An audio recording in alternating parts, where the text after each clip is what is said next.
హైదరాబాద్ వెస్ట్లో ఉన్న హిమాయత్ సాగర్ ఇంకా ఉస్మాన్ సాగర్ గేట్లు ఎత్తేసారు. ప్రజెంట్ చూడొచ్చు ఫ్లో ఏదొచ్చేసి మన ఎంజీబీఎస్ మెట్రో స్టేషన్ దగ్గర ఉన్న ఫ్లో. ఈ వ్యూ వచ్చేసి చాదర్ఘట్ వైపు నుంచి తీయడం జరిగింది. హైదరాబాద్ వెస్ట్లో ఉన్న ఉస్మాన్ సాగర్ ఇంకా Himayat Sagar FTL full tank level కావడం వల్ల గేట్స్ ఓపెన్ చేశారు. అయితే మూసిలో భారీ ఫ్లో చూడొచ్చు. ఈ ఫ్లో వదలడం వల్ల ఇటు చాదర్ఘట్ వైపు వచ్చిన ఫ్లోలో అన్ని ఇల్లులన్నీ మునిగిపోయాయి.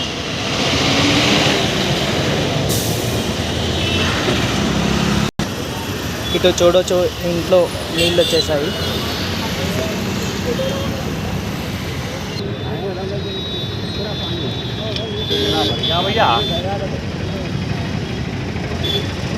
ఏవైతే ఈ కాలనీలు కనిపిస్తున్నాయో ఈ కాలనీలంతా నీళ్ళు వచ్చేసినాయి. నీళ్ళు రావడం వల్ల పవర్ ఆఫ్ చేశారు. చాదర్ఘట్ చోటా బ్రిడ్జ్ వైపు ఉన్న కాలనీస్ ఇవన్నీ.